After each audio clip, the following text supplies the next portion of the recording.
This is great. I mean, yeah, it's really makes a difference to have this two screens and the angle change. It's like, that felt great, like Disney ride. Elon, apart from this special trip to Mars this evening, when do you think realistically human beings will land on Mars for the first time? I feel fairly confident about 6 years from now. So the Mars, Earth-Mars synchronization occurs roughly every 26 months. So we had one this year, this summer, and so that means in roughly like about 2 years there'll be another one, and then 2 years after that. So I'd say if you say 6 years from now, I think highly confident. If we get lucky, maybe 4 years, and then we want to try to send an uncrewed vehicle there in 2 years. When will your first trip to orbit will take place? I don't know, possibly in 2 or 3 years. I'm mostly concerned with developing the technology that can enable a lot of people to go to Mars and make life multiplanetary, have a base on the moon, a city on Mars. And I think it's important that we strive to have a self-sustaining city on Mars as soon as possible. I'm optimistic about the future on Earth, but it's important to have life insurance for life as a whole. Is it going to be a business kind of tourism in orbit, or is it more kind of plan B if things on Earth do not develop as well? It's not exactly a plan B. It's more that I think there's two aspects to this.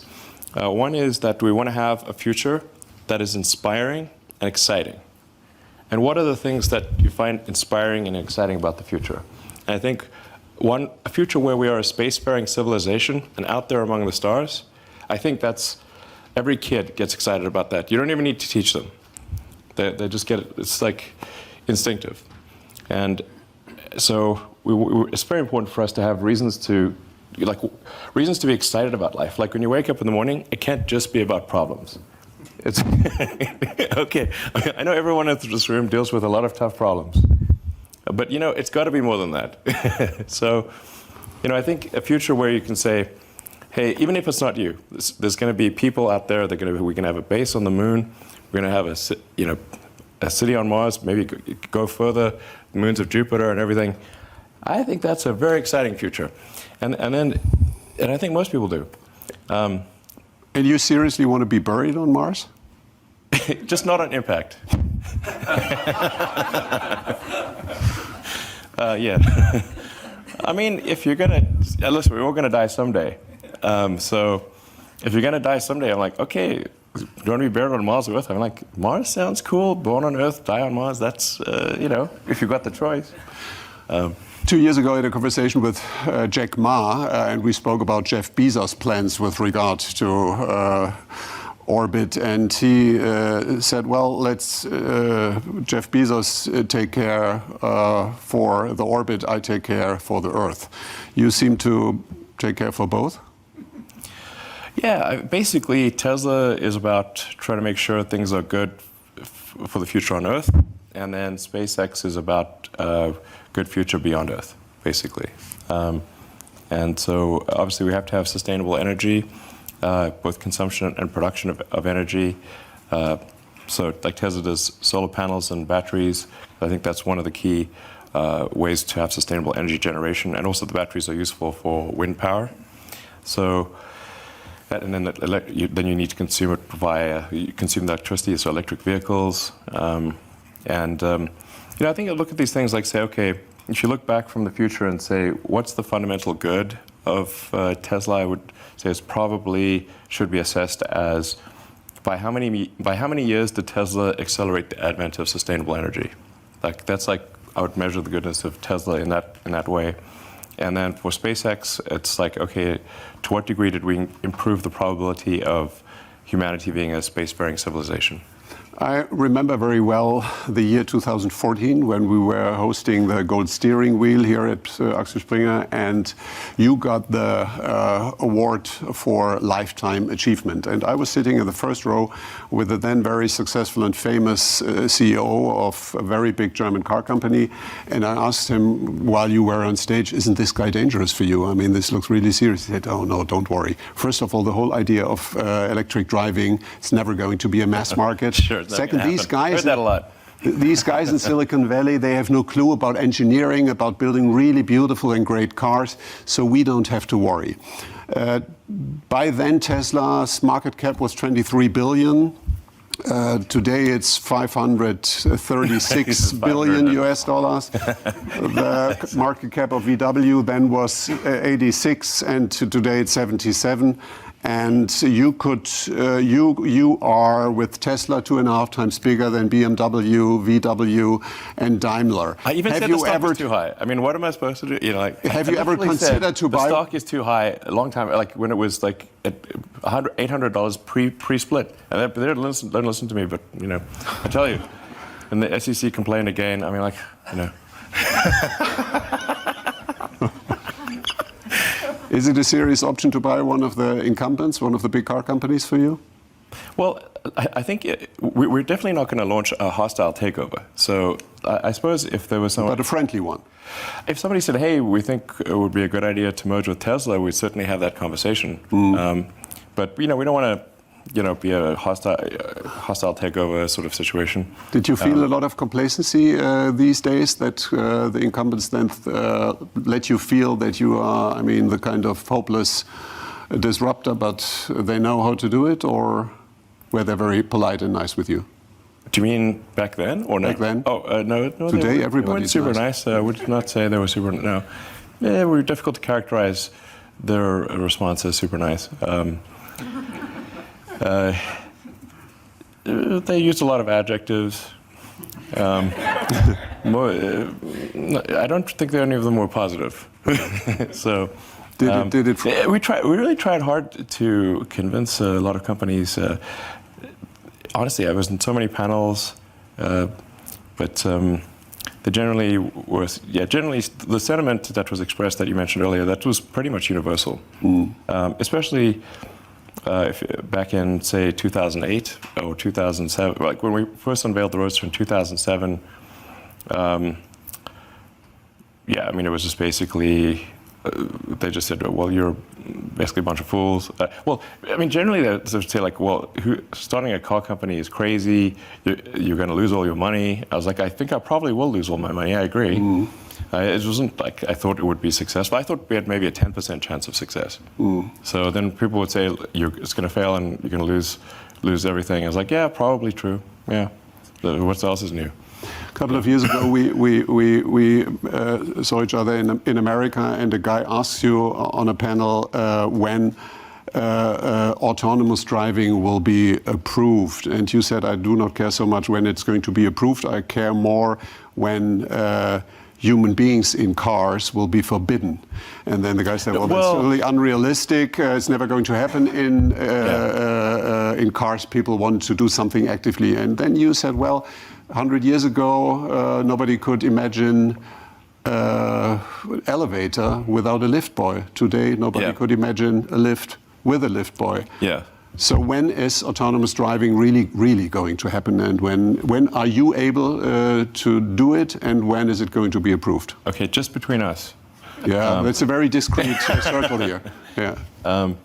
So, well, first of all, I'm not against people driving, to be clear. So I think people will drive cars basically as far into the future as I can imagine. It's just that it's going to be increasingly unusual to drive your own car. And while it's fun to drive a well-handling car on a winding road in beautiful terrain, of course that's fun. But it's not fun to drive a car in terrible gridlock traffic. Like, going through extreme traffic, that's no fun driving a car. So I think people are unlikely to, most of the time, want to commute or with their and drive themselves. And people are typically spending hour and a half a day, maybe 2 hours on average driving, especially say like California or something like that. It's very common. And some people will actually commute like 3 hours a day sometimes. It's pretty crazy. So I think if you say fast forward to like 10 years from now, I think 10 years from now, almost all cars will have full autonomy capability. All new cars produced. So there's about 2 billion cars and trucks in the existing fleet, and the new vehicle production is about 5% of the fleet size, so about 100 million. So even to the point at which all cars are autonomous, it'll still take 20 years to replace all the cars, assuming that the number of cars and trucks in the fleet stays constant. But like say 10 years from now, I would say vast majority of cars electric, like maybe 70-80% or more, and almost all cars autonomous. Electric autonomy is absolutely the future, no question. It's just a question of when. But then, like I said, sometimes people think that means the global fleet gets replaced instantly. It's like, nope, you have to go 20 years beyond that point before, 20 years from the point at which all new cars are electric, then the fleet will be replaced. This is just an important, it's not like, sometimes people are used to like mobile phones and that kind of thing. It's like 2-year or 3-year replacement rate, but cars are a much more expensive asset, a longer life. Anyway, to actually answer your question, I'm extremely confident of achieving full autonomy and releasing it to the Tesla customer base next year. Now, there's a uncertain period of time for when regulatory approval will take. How long will it take? But I think if you are able to accumulate billions of kilometers of autonomous driving, then it's difficult to argue and look at the accident rate when the car is autonomous versus non-autonomous. And in fact, our statistics already show a massive difference when the car is on autopilot or not on autopilot. If the safety is much greater even with the current autopilot software. And we are discussing level 5 autonomy, so really yes. full autonomy. Will yes. Europe lag behind, or will it be approved here at the same time like in America or China? It's hard to say exactly when it will be approved. I mean, just and our customers already know this, but the EU regulators are the most conservative. And I don't know if people want that to be the case or not. Our customers are sort of unhappy about it. But yeah, they only meet every 6 months. It's a bit of an arduous. Yeah. Maybe meet more often, I don't know. Yeah, but I think at least some jurisdictions will allow full self-driving next year. Okay. Exactly a year ago, you were announcing in this very building that you're planning to build a new site near Berlin. Yeah. And a couple of months later, in June, you started. You want to finish it by July next year. We did a little tour this morning. It's impressive how advanced it is, and it's almost unbelievable. Germany, and particularly Berlin, is not world famous for finishing construction sites in time and in budget. So you've created a kind of anti-Berlin airport project. Why Berlin? Why did you go to Germany and to Berlin to get that big project done? Sure. Well, first of all, I'm actually a big fan of Germany. I love Germany. It's great. I have a lot of friends, German friends, and I think Berlin is a very fun city, and I think there's also, from a location standpoint, people like say young people can live in apartments at a reasonable price in the city of Berlin. But if somebody's got a family, they can still have an affordable house. So it's a good location, offering good living for people of all ages and incomes and. Berlin mayor once said Berlin is poor but sexy. Is that what attracted you? Berlin's not that poor, but it's definitely sexy. Could you imagine? So we're gonna have when we open the. You're all invited, by the way. When we have the opening for Giga Berlin, we're gonna have just a big party. We're going to have like start off on the day, have more sort of family music, and then gradually get more hardcore, and then go midnight techno till dawn. Do you plan to spend more time in Berlin yourself? You want to partly live here? Yes, I'll be spending a lot of time here. Where do you sleep tonight? Tonight's in the factory. In the factory, not in a hotel. Well, technically in a conference room in the factory, but yeah. You sleep in a conference room in the not finished factory tonight? Yeah, it gives me a good feel for what's going on. Alone or? Yeah, I assume so. Is this an invitation? Yeah. Okay. Elon, you have so many projects. It's not only Tesla or SpaceX, it's Neuralink, it's the Boring Company, so many things. And when we discussed last time, I asked you what is the most important project or the most important topic for you to deal with in the foreseeable future. And you said that is truly the role that AI is going to play in our society. Could you explain why and why that is a big opportunity, but also seems to worry you? Yeah, I think, well, I mean, humans have been the smartest creature on Earth for a long time, and that is going to change with what's typically called artificial general intelligence. So this is, say, an AI that is smarter than a human in every way, could even simulate a human. This is something we should be concerned about. I think there should be government oversight of AI developments, especially super advanced AI. It's just, this is anything that is a potential danger to the public. We generally agree that this should have government oversight to ensure that the public safety is taken care of. Because you fear that one day mankind could serve the machines and not the other way around? Honestly, when I see people on their phones, I think we're already serving the machine. Now. Yeah. Yeah, it's like everyone's answering the questions. Every time you do a search or add information, you're sort of building this, the digital group mind.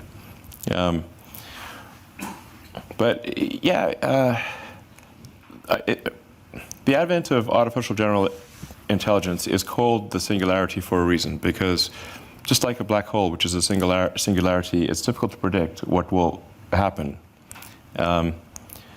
So it's not as though the advent of AGI is necessarily bad, but it's bad as one of the possible outcomes. And when is singularity in the definition of Ray Kurzweil going to happen? Well, I think you were saying he's predicting 2025. I think that's reasonably accurate. Mm. And how can it be avoided that is then more a threat for humanity than an opportunity? Is it a question of governance, so that there is not too much power in one or in few hands? Or how would you make sure that it goes into the right direction? I think we should have a government oversight, just like we do. We have government oversight and regulation of cars and aircraft and food and pharmaceuticals. These are all, there are regulators that oversee these developments to ensure public safety. And I think digital superintelligence would also be potentially a public safety risk. And so it should be, I think it's very important for regulators to keep an eye on that. Who should own the data by then? I think everyone should own their own data. Like individuals should own their data. And it certainly shouldn't be tricked by some terms and conditions of a website and suddenly you don't own your data. That's crazy. Who reads those terms and conditions anyway? So, but I think it's just, like we wouldn't let people develop a nuclear bomb in the backyard just for the hell of it, That seems crazy. So digital superintelligence, I think, has the potential to be more dangerous than a nuclear bomb. So, we should somebody should be keeping an eye. We can't have the inmates running the asylum here. Which is a global issue, because if we do well, but China has other rules and a different regulatory framework, that is another Yeah, I don't challenge? think. Yeah, I generally like that. This is one of the rebuttals I get from those developing AI, and Tesla is also developing a form of AI with self-driving, but it's a very narrow form of AI. Just like the car's not going to wake up one day and take over the world. So it's but the rebuttal I get is like, well, China's going to have unfettered AI development, and so if we have regulations and it slows us down, then China will have it. And I'm like, look, from my conversations with government officials in China, they're quite concerned about AI as well, and in fact, they're probably more likely to have good oversight than I think other countries. What is the biggest challenge ahead of us? In general, not only with regard to AI. What is the biggest problem that needs to be solved? What's the biggest threat to humanity's future or something? Well, AI is certainly one of the biggest risks. It could be the biggest risk. I think we need to watch out about population collapse. This is somewhat counterintuitive to most people. They think that, well, there's so many humans, maybe too many humans, but that's just because they live in a city. If you're in an aircraft and you look down, they say, if you dropped a cannonball, how often would you hit a person? Basically never. In fact, there's stuff falling in from space all the time. Natural meteorites, old rocket stages, all the time. But nobody worries about it because the actual, in fact, there's a good cool website called Wait But Why, and this guy Tim Urban, like, he actually just did the math, and all humans on Earth could fit in the city of New York on one floor. Don't even need the upper floors. So that's actually the cross section of humans as seen from Earth is extremely tiny, basically vanishingly small, almost nothing. So we need to watch out about population collapse. Low birth rates, I think, is a big risk. And it's also not exactly top secret. You can go look at the Wikipedia, birth rate. So, and this is actually this is definitely the civilization ends with a whimper, not a bang, because it would be a sad ending, where the average age becomes very high, and really the youth are effectively de facto enslaved to take care of the old people. This is not a good way to end.